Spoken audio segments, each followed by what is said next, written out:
Hey, welcome to the channel. My name is Jason, and here I talk about all things story.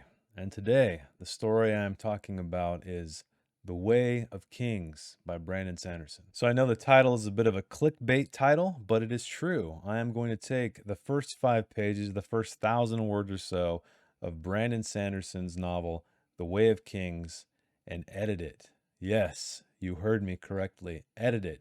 Make it better. Bring the music out of it, hopefully. But first, before I go on, before I talk about why I'm doing this, what I'm doing, if you'd like to just skip ahead to me actually editing this book, then check the chapter selection down below. But otherwise, I'm going to get on with it. So a little bit of backstory. Now, I read Brandon Sanderson's first novel, Elantris, when it came out. I didn't enjoy Elantris that much. It was okay, I thought. I had a much better time with Mistborn. However, I did not carry on through the rest of the series for reasons that I'm about to talk about now. So when Brandon Sanderson came out with his magnum opus, his book one to his Wheel of Time or his Lord of the Rings, I had to pick it up. I had to see what it was all about, and so I did. But immediately, as I was reading this, it didn't captivate me. I wasn't interested. I didn't care about the characters. I was not sucked into this world. Now, all of this happened before I really got into studying writing craft and writing myself in general in any serious form. But now that I've been doing it a while, I decided I would revisit the novel, see how I felt about it. And my feelings were worse. And before you stop here thinking I'm just going to criticize the way Brandon Sanderson writes and ridicule everything, that is not my plan. That is not my intention. What I'm trying to do as a writer is look at other very successful writers like Brandon Sanderson, who I definitely respect a ton. I really appreciate what he's brought to the fantasy genre, how he's popularized it. And even though he's not for me, his writing style is not for me, I am extremely happy that the fantasy genre is becoming big because I'm glad to see it more in the mainstream. Moving on, why am I doing this? Well, I've been streaming a lot lately. I've been joined by a lot of other writers that are working on their craft, and a few of them have told me that they have a bit of imposter syndrome. I have imposter syndrome. I read my stuff. I don't think it's good enough, and I'm constantly looking to other successful writers to learn from. That's why it's so important to read and always keep reading. That's why Stephen King says, you cannot be a writer unless you're a reader. He is 100% correct. And so I thought I would take the first 5 pages, which actually this series I'm going to do is inspired by this book called The First 5 Pages. Not so much the content of it, but the idea behind it.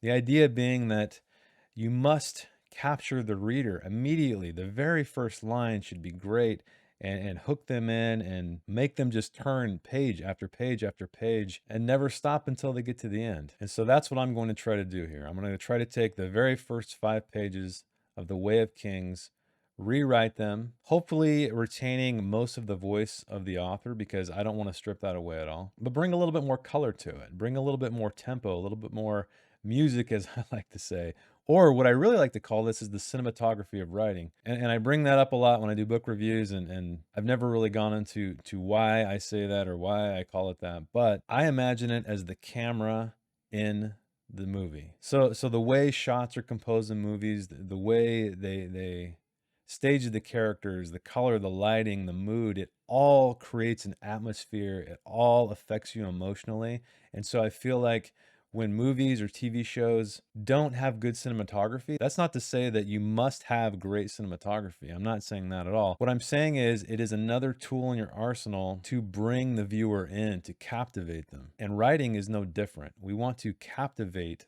our readers. We want to paint the most interesting picture, the most mysterious picture, whatever emotion you are trying to evoke into these readers' minds. And it's extremely important to do that at the very beginning of your book, starting with the first line. It's very important, in my opinion. And I'll stop saying that because this whole video is my opinion, clearly. My whole purpose of doing this is because I think I wanted to take the tenet of writing, show, don't tell. I want to show you how I approach stuff like this and maybe what you can learn from it instead of just me telling you, because all of this stuff on YouTube is people telling you how to make good characters, telling you how to do a plot.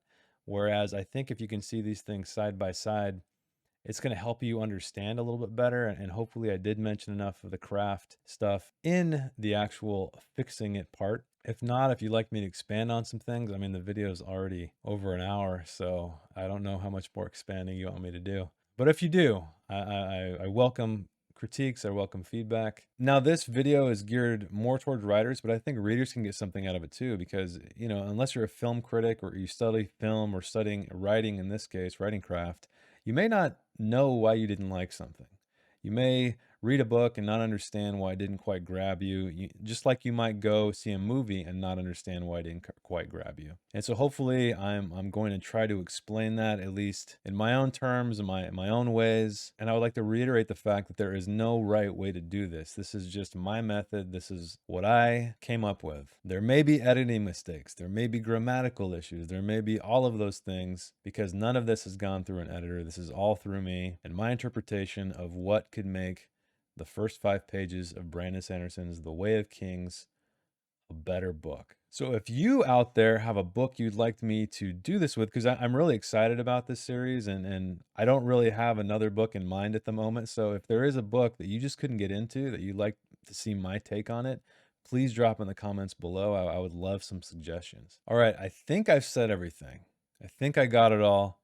So let's move on to the actual edit, where I quote unquote fix the first 5 pages of Brandon Sanderson's The Way of Kings. All right, here I have moved to the bottom center so you can see my face while I ridicule this. I'm just kidding. I'm just kidding. So I had to put myself on the bottom because I didn't want to, and here I am. I'm already covering up writing. Let's see if I can fix that. There we go. Okay. So what I have on the left is I have the work as it stands. I grabbed this from Tor.com.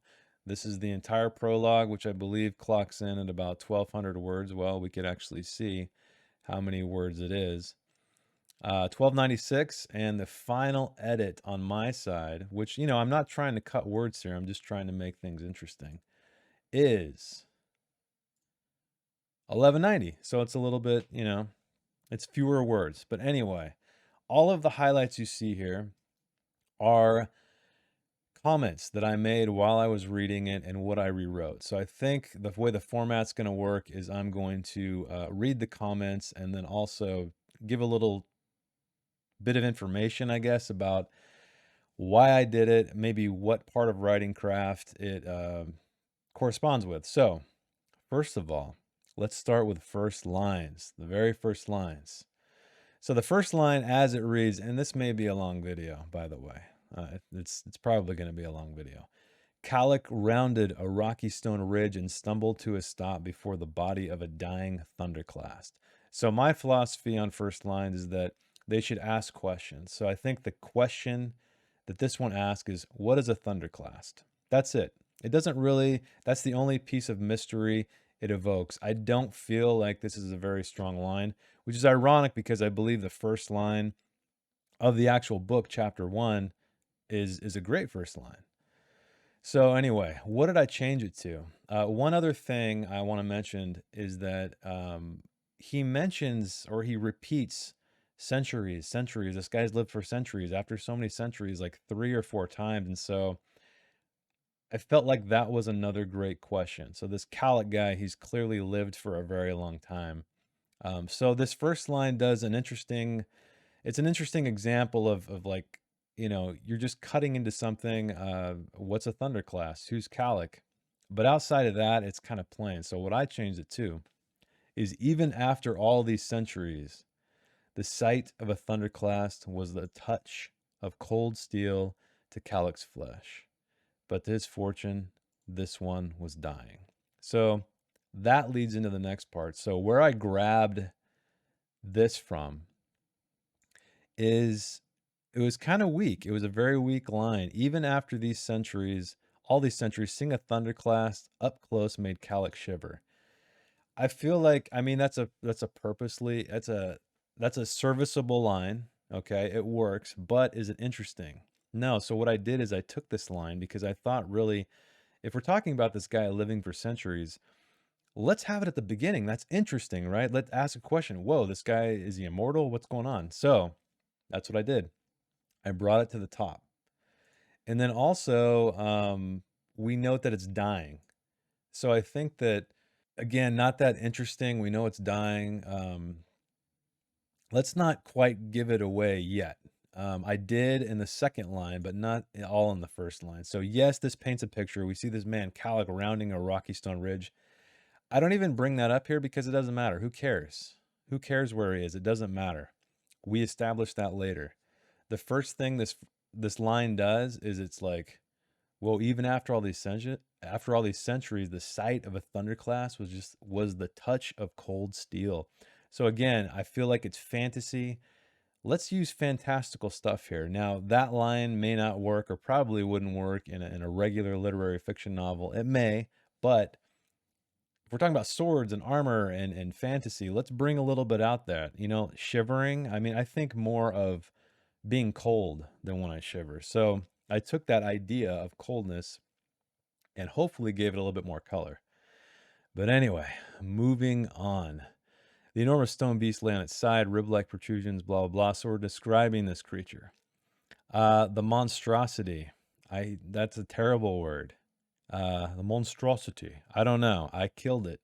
I felt like what Brandon Sanderson was doing here is trying to that's a telling word, which isn't bad. I mean, you can tell for sure. You don't have to always show, but let's paint the picture of this creature, right? Let's make it interesting because this is the first time we're seeing it. Don't just call it a monstrosity. That is Calic's perspective of what this thing is. So we don't know what a monster is to him. Maybe he's a weak guy. Maybe he's a scaredy cat. Whatever. So bad word. So what I did is I kind of took all of this. You can see I kept the enormous stone beast laying its side, rib-like protrusions from its chest broken and cracked. So I kept this pretty much the same. Vaguely skeletal in shape. So I took out monstrosity, replaced it with creature because I feel like that's more of a generic term. Let's not call this thing horrific. Let's show that it's horrific. And so I started a little bit different, vaguely skeletal in shape. The creature's long limbs sprouted from granite shoulders, ending in hands as long as a man was tall. Calic had been killed by hands like those before, and it hadn't been pleasant. Now, I really like this next part, but I'm going to go on further and show you what I changed. So the eyes were deep red spots on the arrowhead face, as if created by a fire burning deep within the stone. That's not a bad line. It's not interesting, but what I tried to do here, you'll note, is I reworded it to make it more visual.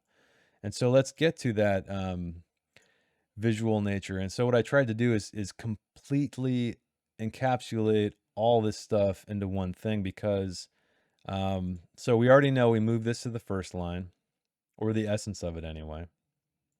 The beast's hand was as long as the man was tall. He'd been killed by hands like that before, you know, and it had been pleasant. So I thought, why wouldn't we have the description all in one spot? So we have him talking about its skeletal in shape here. We have the eyes were deep red spots on an arrowhead face.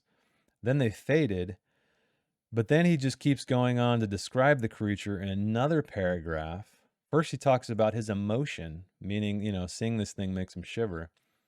And then he goes on describing him again. I love this line here, and I kept it, and I think it was a really great tempo beat, right? I love white space. I love breaking paragraphs for emotion.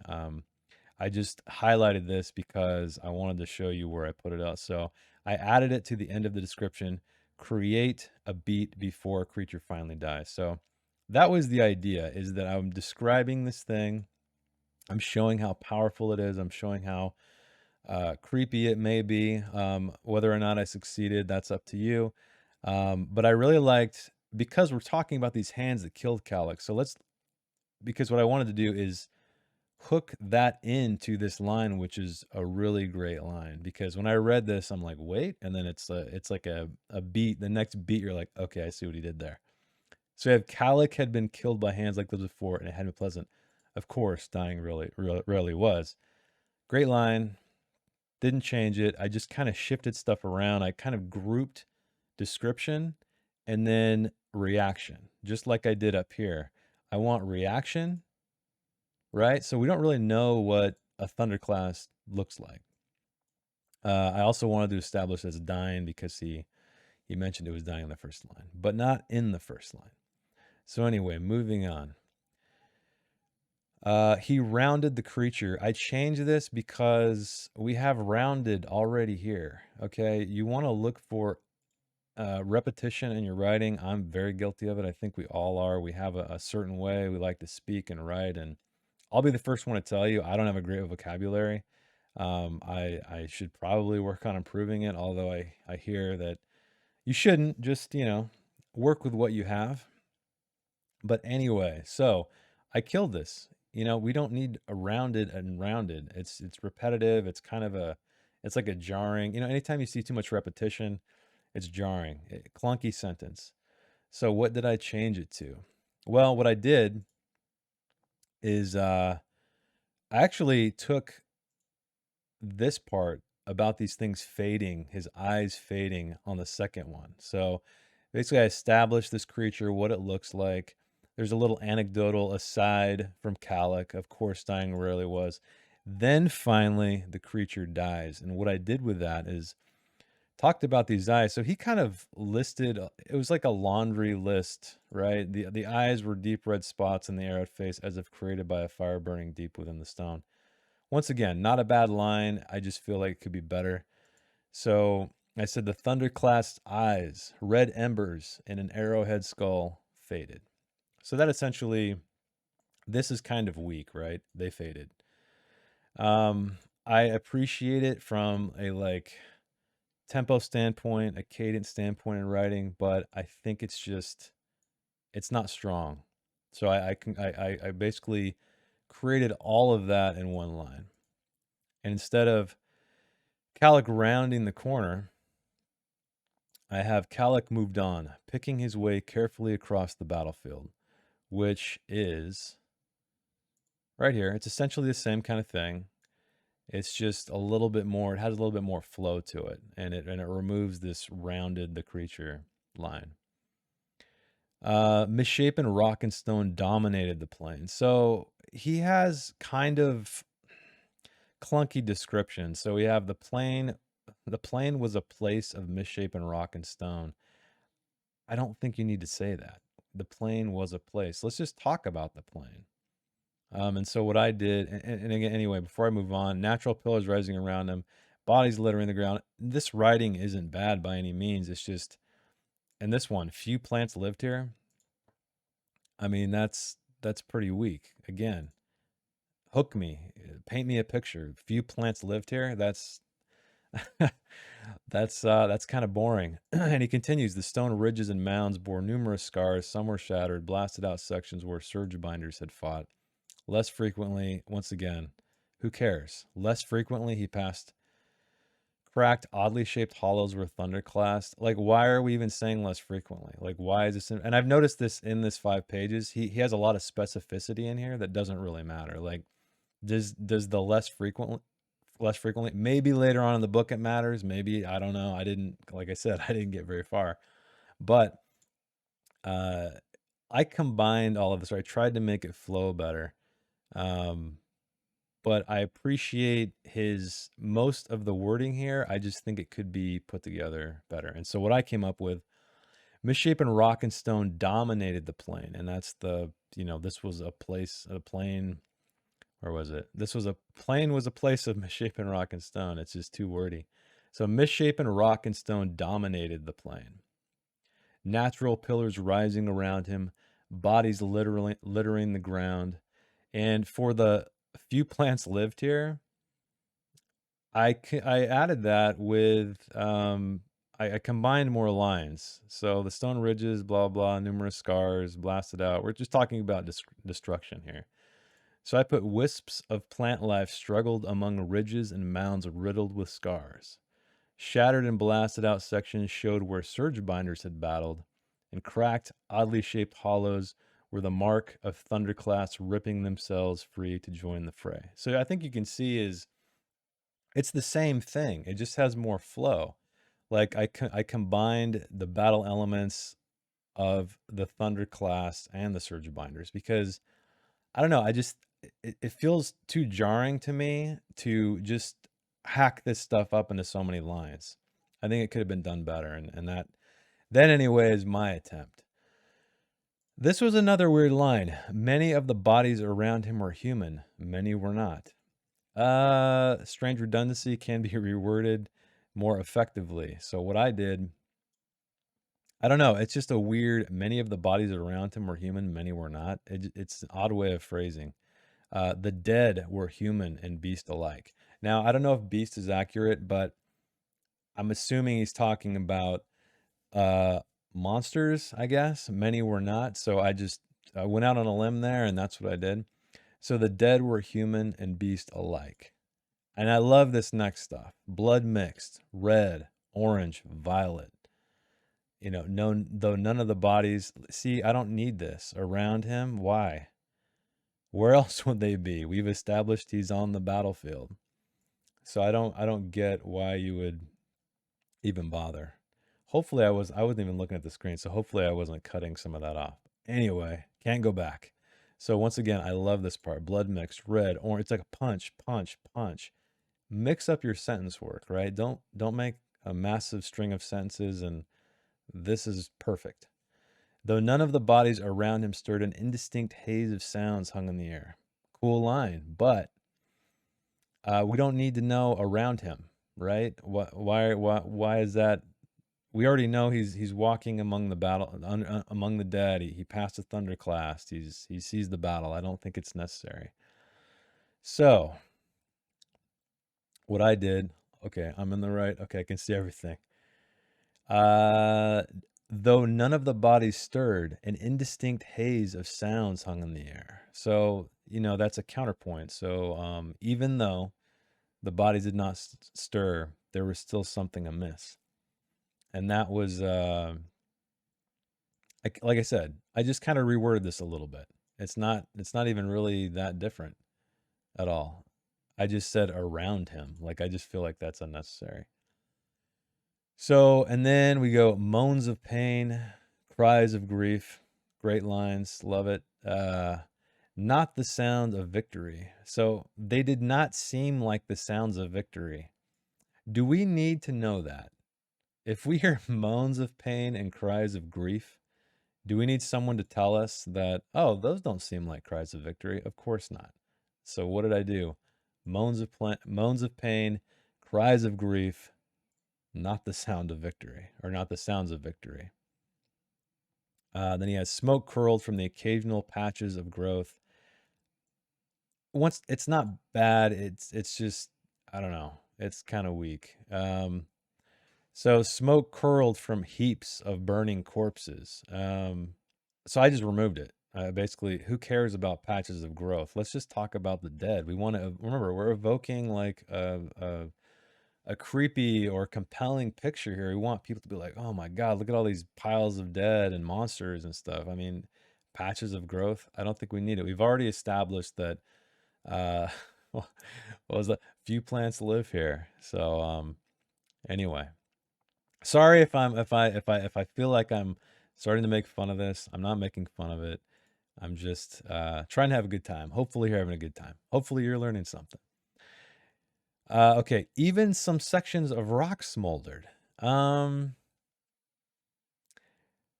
Again, that's kind of weird. Some sections. That's very weak to me. Why wouldn't now rock smoldering? That's a big deal, right? I mean, rocks burning. So even the rock itself smoldered. So he's being specific here. Oh, well, even some of the sections of rock smoldered. Well, let's just talk about, I think it's an unnecessary detail. Even the rock itself smoldered. And then we continue on. The dust bringers had done their work well, kept it. It's fine. Okay. Here's a little note about interior or thoughts, I should say. So this to me, it's not inherently incorrect. It's kind of confusing because in writing, you can talk about how someone is feeling as an indirect thought, which we'll get to. There's some stuff in here about that. This is a direct thought. So this is Calic himself thinking this. The problem is italics define that. Whenever you see italics, that's what it means. It means, hey, I'm thinking. So you don't need this. So there's two ways to fix this.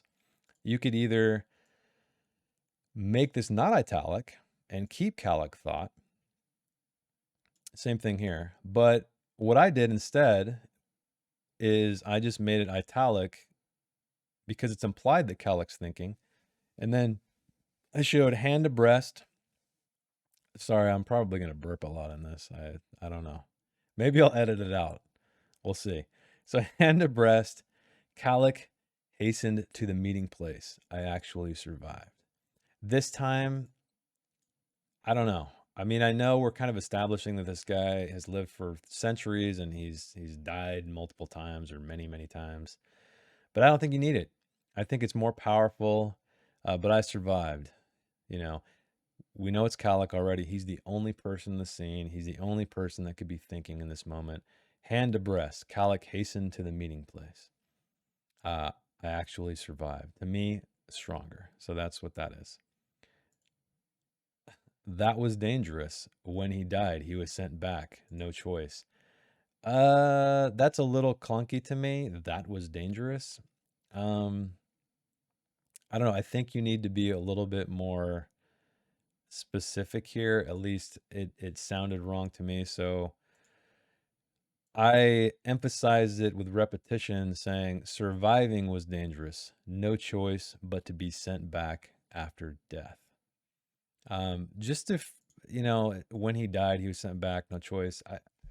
First of all, this is a comma splice, which is, it's fiction. It's okay. But just so you know, this should be its own sentence grammatically, but it's okay. Not a big deal. So yeah, what I did is I combined all that. I made sure, because there's actually a couple sections in this story where I didn't know what he was talking about, and I'll talk about that when I get to it, who he was talking about in that moment. But so I feel like here, surviving was dangerous, no choice, because that's the opposite of what you would think. So I emphasized it here. And then I believe I kept everything else. Yeah, so no highlights. That's fine. He was supposed to go back as well. Required is stronger to me. So I'm supposed to do this. I feel like just using, the word required, that means like, oh shit, it's a big deal. He must go back. And it's emphasized further that what if he decided just not to go? Which required and what if he decided not to go, to me, that feels stronger. And then perilous thoughts, perhaps traitorous thoughts. Again, I think that's a comma splice, so I just put it in 2 sentences. This is okay though. I don't think it's bad.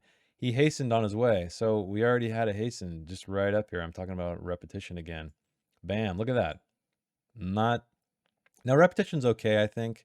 It just, when it stands out, like hastened, I love it. It's more of a fantasy, uh, fantasy vernacular. But I think it could have been something else. So I just said he hurried on. I don't think you need on his way either. He hastened on his way. It's fine again, but I think it could be better. All of this I kept the same. Nope, no issues there. Everything was cool. And then, but no, Calic frowned as he stepped up the base of the spire. 7 magnificent. So now we're seeing this circle of swords in the swords, circle of swords in the stone. Interesting. So here he talks about these swords. Now here's another opportunity. Let's describe these things. Let's make them visual. Just don't tell me what it is. Now I don't think my description is that much better, but each was a masterly work of art, flowing in design, inscribed with glyphs and patterns. He recognized each one. It's okay. What I changed it to is, where am I? Oh, down here. So, but no, am I cut? Okay, I'm good. I'm good. Frowned, except 7 magnificent swords stood proudly here, driven point first. Glyphs and patterns adorned their blades, which flowed with a razor perfection to hilts made for godly hands. Those sound like some pretty badass swords. Once again, I'm not claiming that, this is the best way to explain it, but I would argue that it is better than this.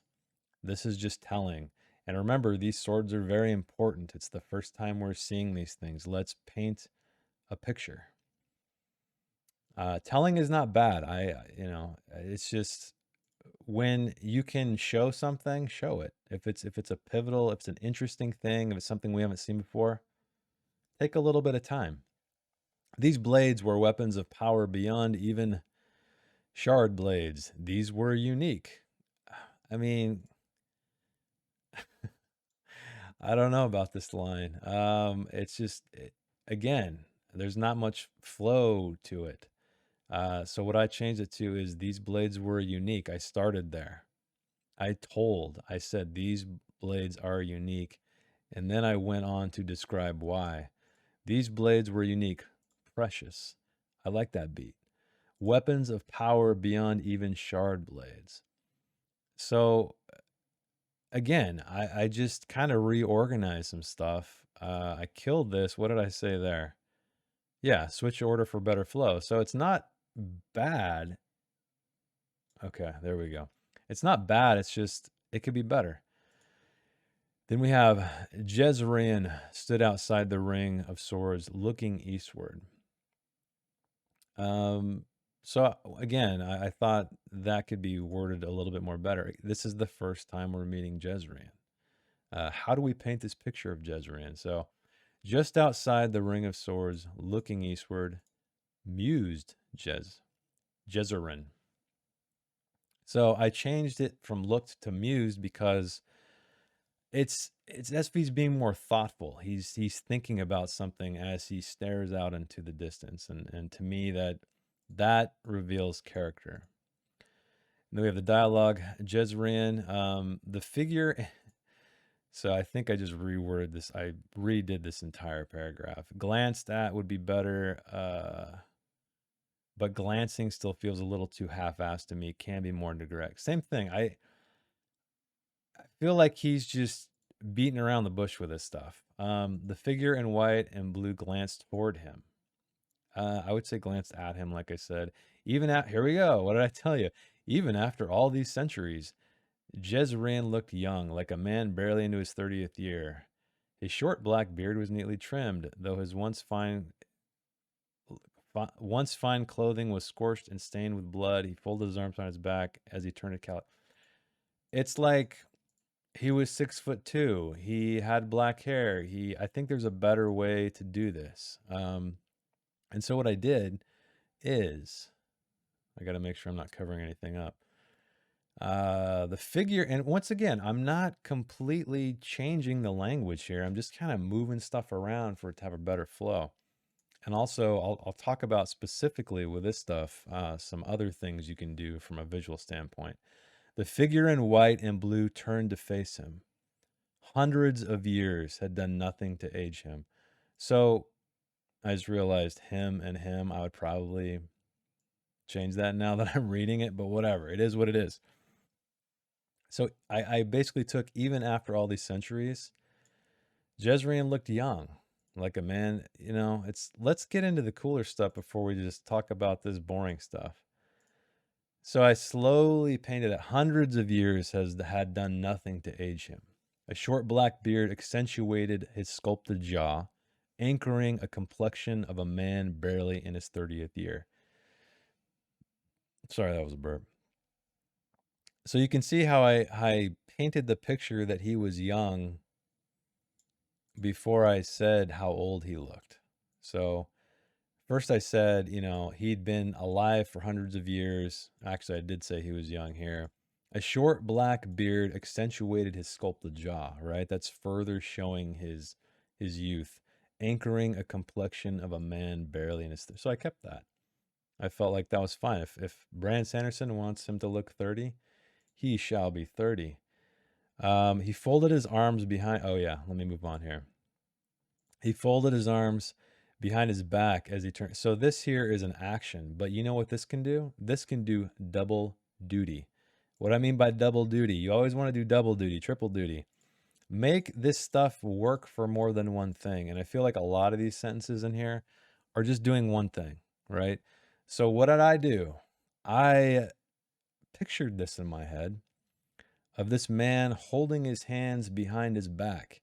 And what does holding your hands behind your back do? It exposes your front. So, if we're talking about his once fine clothing being scorched and stained with blood, let's use that as a reveal. And so that's what I did. He folded his arms behind his back, exposing his once fine clothing scorched and stained with blood. I guess I said was there, but whatever. This isn't, like I said, it's not perfect. So you can see what I did there. I imagine this guy maybe standing, like maybe his arms are folded like this, or Calic didn't quite make out what was up with his clothes. And so he revealed them. He put his hands behind his back, and then all of this, his once fine clothing was scorched and stained with blood. I think that's a cool reveal. So that's what I mean by double duty. Don't just like, what's the point of this? There's no point. Let's give it a point. The point is to reveal. That also gives you a little bit of subtext, I think. Whereas as it stands alone, it's just an action. It's a visual action. So then, what is it, Jezreel Calic? See, I don't think you need this. It's not bad. You just don't need it because we know we have two men standing here. We don't need to know what it's Calic, okay? Because he's even saying his name, so we know it's not Jezreel. So next, I just removed that. Departed. Jezreel's voice was calm, deep, regal. Though he hadn't worn a crown in centuries, his royal manner lingered. Not bad. It could be better. Centuries again. Seriously? Yeah, that's what I'm talking about. He mentions that numerous times, and there's a quote in a self-editing for fiction writers. It's called "Once is usually enough." So I think we've established that these men have been around for centuries. I tried to reword it. I tried to make it, applicable like where it needed to be. Hopefully I did, but I think this repetition is bad. He always seemed to know what to do. I don't know where that came from. I put feels unnecessary because it is. Like, why? This doesn't relate to any of this unless I'm missing something. So he doesn't say, he's not saying to do anything. He's just explaining where the others are. So though he hadn't worn a crown in centuries. So what did I change it to? I changed it to remnants of a time. So Jezreel's voice was calm, deep, and regal. So instead of saying though he hadn't worn a crown in centuries, I said remnants of a time when a crown had burdened his brow. To me, that's much more powerful. It's saying the same thing. He hasn't worn a crown in centuries. Here, it's talking about his regal, deep, calm voice is a remnant of his, king status. You might call it a miracle. Only one of us died this time. Good line. I like it. Talonol, Calic said. His was the only blade unaccounted for. So what did I do here? I kept it the same. Unnecessary since they're the only people in the scene. Yeah, again, I guess I forgot to delete that, but it's okay if it stays. It's not terrible. I just think you don't necessarily have to have it. And this response is weird. Yes. He died holding that passage by the northern waterway. First of all, yes. I think when he says this, you don't need this. And I feel like it's much more powerful just saying this, Talonol, Calic said. He died holding the passage by the northern waterway. And I like not saying that passage. I like saying the passage as if they both know exactly what it is. There's no, you don't have to distinguish it from a bunch of other passages. It's the passage by the northern waterway. Again, not a huge deal, but that's what I thought. Another thing here, I don't know. I grabbed this off Tor.com, so I'm assuming Talon is a nickname for Talonel, because they go on later, and I just kept it because I didn't know. I didn't know if it was a typo on Tor.com or if this is in the actual book, because I can't copy and paste out of a book and I didn't cross-reference. But anyway, I kept that all the same. That's all fine. It's character building for Talon. You know, we know he chose seemingly hopeless fights and was able to win them. He also had a tendency to die in the process. He'd be back now in the place where blah blah blah blah. So that's all fine. Calic found himself shaking when he became okay. Jezrien, I can't return this time. Calic whispered the words, stepping up and gripping the other man's arm. I can't. So there's a few problems with this. I feel like this, adding Calic whispered the words, stepping up and gripping the other man's arm. Now, I know I talked about things doing double duty, and that is a visual thing for sure. The problem is it doesn't show the power of the scene, of the action. So I think gripping the other man's arm is that's the big move that should precede the dialogue in my opinion. Well, there you go. I'm not going to say that anymore. So what did I do?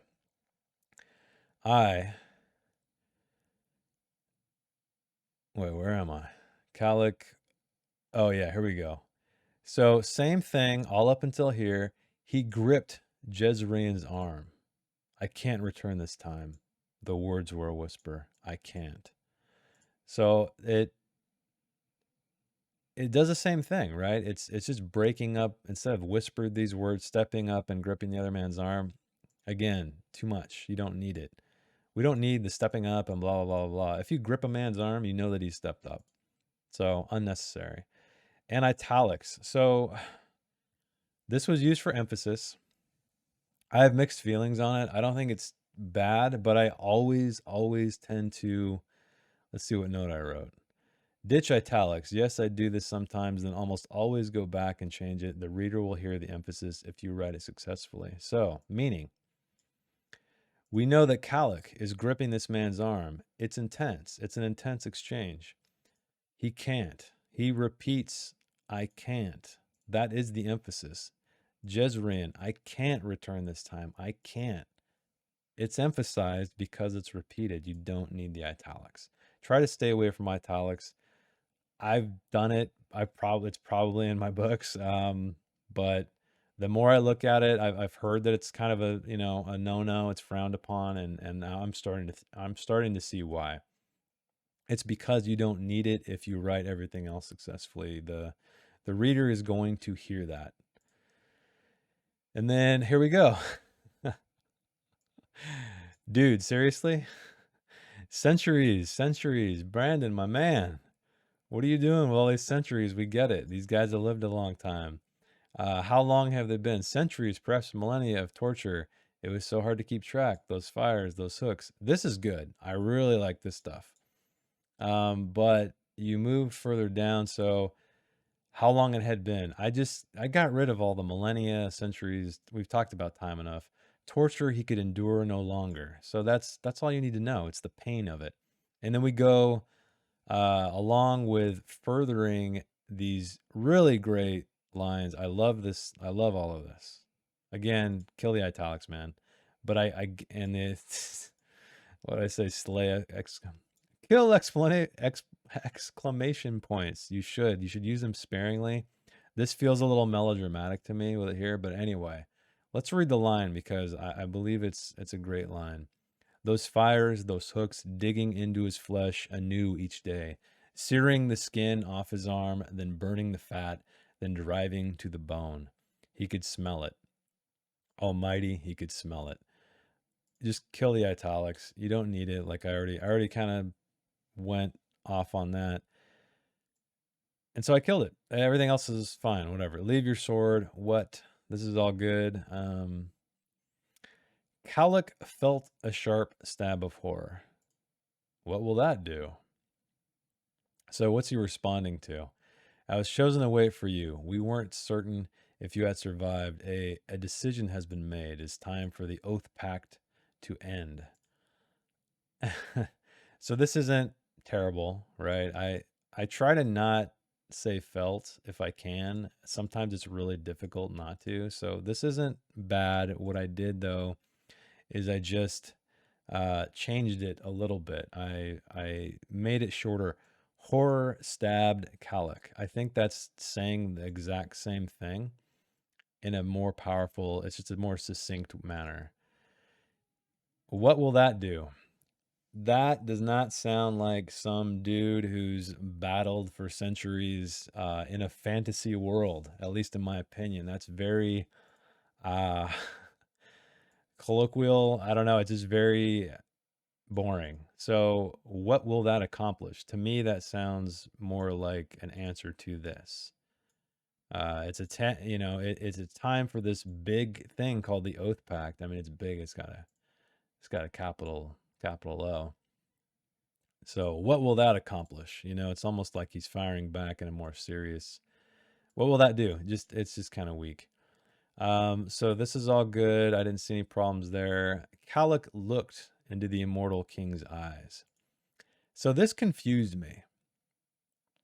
I'm like, wait, I get, once I read it again, it was talking about him being a king. It was saying he hadn't worn a crown in a while. When I first read he hadn't worn a crown in a while, I thought maybe he had been stripped of his kingness. But apparently he's still a king. He's an immortal king because we've established that like 5-6 times already. By even after centuries. So we don't need to say that. I think immortal is keeping it fine there. But what I did is I emphasized it because I feel like if I didn't get it, someone else is probably not going to get it. And so what I did is I said, Calic looked into the immortal king's eyes, into Jezreel's eyes. So that's just a way to add clarity with emphasis. So maybe a lot of people got it and it's just me, but it kind of hit me like, wait, who's this immortal king? Like I didn't get it. I see what Brandon was trying to do though. He was trying to not say centuries again. And then, describe Jezreel without saying Jezreel. So, but anyway, that is that. Here we go again, more italics. You know the drill. You don't need them. Where am I? Almighty above. Did I switch some stuff? Oh yeah, here. So Almighty above, Calic thought. You're broken too, aren't you? They all were. So I know we're in Calic's POV, but I thought it would be beneficial to establish who is talking without this. Because Jezreel's in the picture now. And so what I did, considering he's saying Almighty above, I imagine he's kind of addressing the sky, at least, in his head. I added Calic looked to the tumultuous sky. Almighty above, you're broken too, aren't you? Again, same thing. It's just reworded a little bit better. I feel like it's adding some clarity as who's to thinking, just in case. I move this to the next line. I thought this was a good opportunity to follow this, much like But Dying Rarely Was, which I think was awesome. Of course, Dying Rarely Was. See how he brought that to the next line? Emphasis. So I think it was cleaner to have the thought on one line, all of Calic's stuff, and then this on a second. Just, I don't know. It felt like a good punch. Post punch. So Calic turned and walked to the side. That's bonkers, man. That's awkward. It's like there's a better way to do it. I'll just leave it at that. Now mine isn't like crazy flowery or anything. I think it just kind of puts things in perspective without. Brandon Sanderson has done this a lot. I don't think saying someone's turning is inherently a bad thing, but I don't think you need to do it all the time. I think that if it makes sense to say someone's turning, then do it. Go right ahead, but you don't always need to do that. So what did I do? Kalak walked away from Jezreel to where a low ridge overlooked part of the battlefield. So again, he walked to the side where a low. So it's the same thing. I just kind of he turned and walked to the side. That's not super specific in relation to where Jezreel is, and so that's why I added that. Now, this was a doozy. I think I just reworked this entire thing. Yeah, reword to be cleaner, combine, minimize. So what I did is there were so many corpses, and among them walked the living, men in primitive wraps carrying spears topped by bronze heads. Juxtaposed between them were, blah, blah, blah. It's clunky. Juxtaposed between them were others in gleaming plate armor. One group walked past, 4 men in their ragged tan skins or shoddy leather joining a powerful figure in beautiful silver plate, amazingly intricate. Such a contrast. And then Jezreel stepped. I think that whole thing is kind of sloppy, and I had to read it a couple times to like really have it sink in. So what I tried to do is, first of all, add some gravity to this, add a little bit of color to that. And so what I did is there were so many corpses, period, piled, entangled, charred, right? He's taking in this. Like, we want to really visualize what's going on here. But then, and among them walk the living. I don't know. Let's add a little bit of suspense there, a little bit of mystery, like a but then, right? I just think like this, it's not that great. So what I did, they weren't all dead, however. Boom, right? Men in primitive wraps, hefting spears topped with bronze heads, walked among them, as did others armored in gleaming plate. So what I did is I took all of this and made it one line and added more powerful verbs like hefting, armored, not carrying spears. I don't know. I just feel like, it's fantasy, man. Let's give it some weight. And then, but one stood out from all the rest. That's another thing. One group walked past 4 men in their ragged. That's just confused me. In their tanned skins or shoddy leather, joining a power, blah blah blah. It's like, wait, what? So then we see this. We're bringing this first, and we're having this powerful figure last. When you'd want the powerful figure emphasized, right? So that's what I did. But one of them stood out from all the rest. A figure in some of the most beautiful armor Kalak had ever seen, decorated with intricate details. Such a contrast. So I dig this line. I just think this line should not be here. This is all one idea. We have Kalak looking down, and I know paragraphs, it's very subjective where you break them, how long they are, et cetera, et cetera. But I think this is one idea. This muddies it up. So what I did is I made it to the next line. Now, this is not the strongest way to describe that, but it's just what I wrote. A figure in some of the most beautiful armor. That's telling. That's not really painting a picture. But I hopefully made it a little bit better anyway by decorated with intricate details, so it wasn't just a full tell. So moving on. They see us as divinities, Kalak whispered. I don't know that is needed. I think I already picture these 2 men standing, on this cliffside, looking down at this battlefield where there's tons of dead and there's all these soldiers kind of walking among them.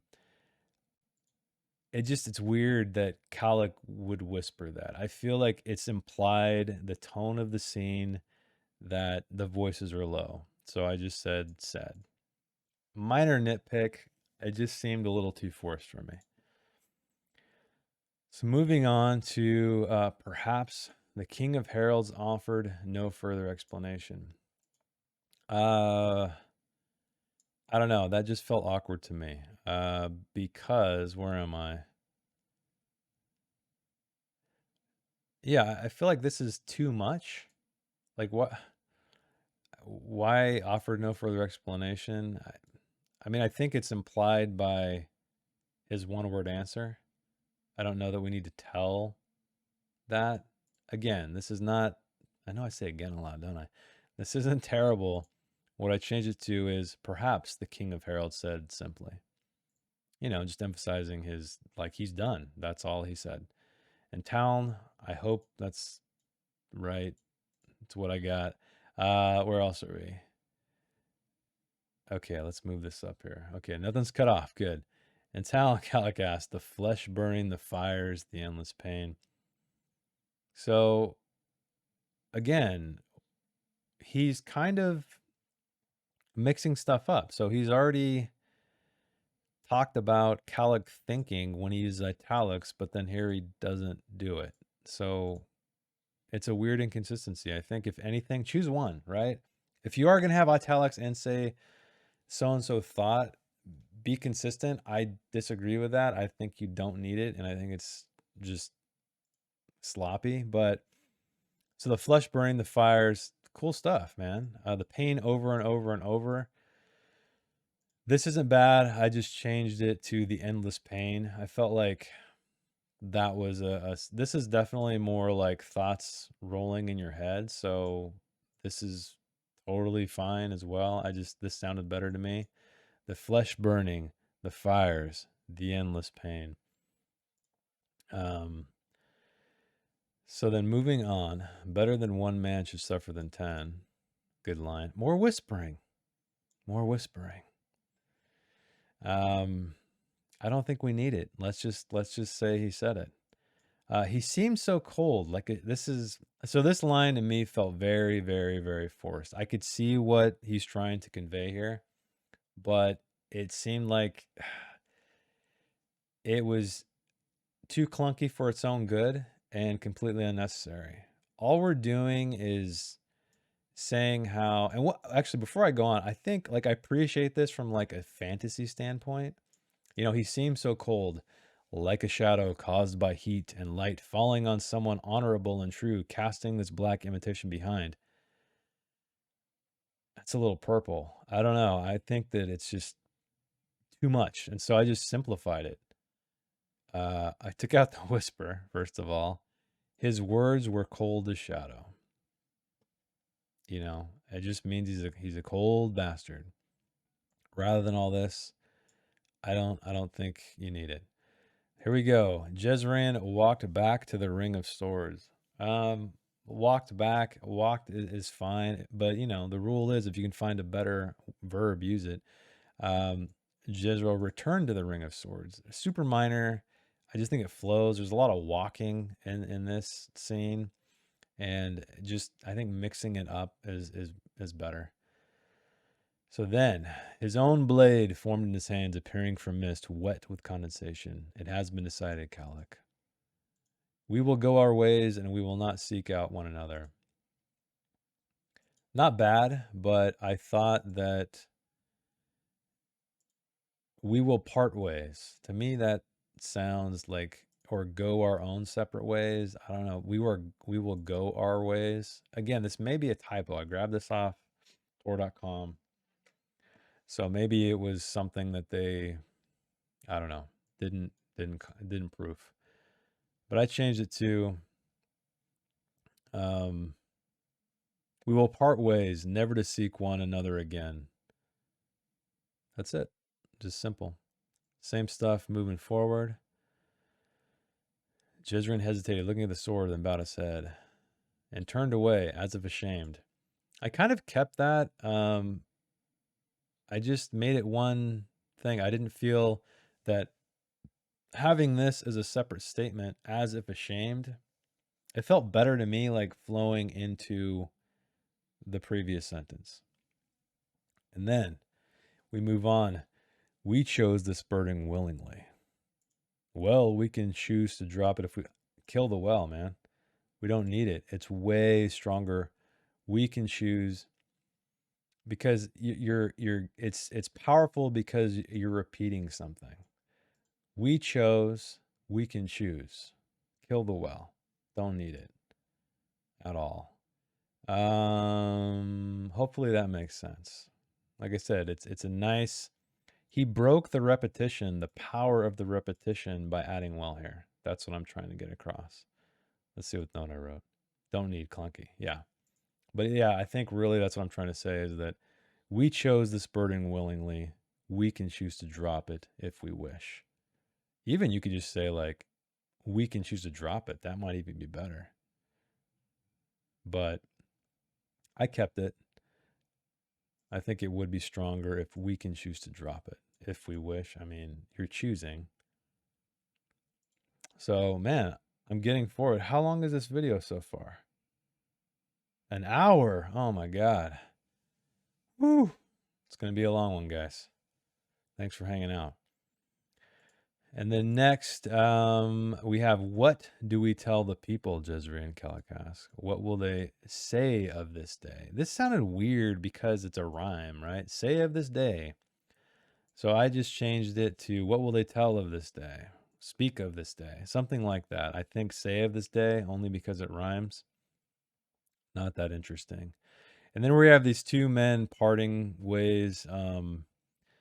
Kalak watched Jezreel depart across the burned landscape. Finally, he summoned his own blade and slammed it into the stone beside the other 8. He turned and walked in the direction opposite. Again, more turning. Like, why? Why? He left the swords in the opposite direction of Jezreel. So, he's leaving the circle, going the opposite way. I think the turning, there's a lot of turning. I think you realize that. And yet he could not help glancing at the ring of swords and the single open spot, the place where the 10th sword should have gone. Everything else was great. Oh, one last change though. Oh wait, I did change this. At the single open spot, the place where the 10th sword should have gone. What did I change here? Oh, it's emphasis again. Finally, he summoned his own blade and slammed the stone beside the other 8. He turned and walked in the direction. Oh, I'm reading the wrong part. And yeah, he could not help glancing back at the ring of swords and the single open spot. So I just kind of reworded it, at the ring of swords, at the single spot. It's like the camera's like zooming and then zooming again. It's stronger in my opinion. There I go again. So the final blow is which I didn't highlight, but forgive us, Kellock thought, then left. Why don't we just say forgive us? That's a great, it's two words. We know it's a thought. We know Jezreel's gone. Kalak's the only one there. Forgive us. It's a great ending. I think it might have been better if it was vocalized, personally. I try to stay away from internal thought as much as I can, but there you have it. That is the end of the edit. Let's talk about final thoughts, I guess. Welcome, dear viewer, to the end. I'm so glad you made it. This has been a very long video. It's over an hour long. I didn't know it was going to be that long. I was kind of thinking it was going to be more like a half hour, but here we are at an hour in. Hopefully you got something out of it. Hopefully you liked it. Hopefully you don't think I was hammering on Brandon Sanderson too hard. I really just want to look and learn, right? I want to learn from these writers who are successful, see what they're doing, and see what they're doing wrong, even, right? Because just because they're in the limelight, they're selling a lot of books, doesn't mean their writing can't be improved. And actually, on the stream tonight, we were talking about that, about how you always want to get better, about how I don't have any of my stuff behind me on the shelf. I got books. I think I got my book down there at the bottom, but I don't have it displayed around me. Surround yourself in people who are better than you so you get better. So I'll just leave it at that. I hope you enjoyed this one. And again, if you'd like to see more of this, if you have a suggestion, let me know in the comments. Share it with a writer. My philosophy here is try to show you what it could be like, not just tell you. A lot of writing videos on YouTube are all about just telling you how to do things. I was hopefully showing you is going to help you retain it and maybe apply it to your own work. And if you'd like to see me create and not just critique, check out my series Worth 1,000 Words, where I write a 1,000 word short story based on a piece of artwork every week without an outline. If you like the video, give me a like. Subscribe if you like story related content. Check out my live streams Saturdays and Sundays around 5 p.m. Pacific. Check out my books. I have 2 of them out right now. A third one is on its way to the editor, so that should be out hopefully pretty soon. Come hang out with me on Discord, links in the description. And as always, keep reading, keep writing, and I will see you in the next one. Thanks.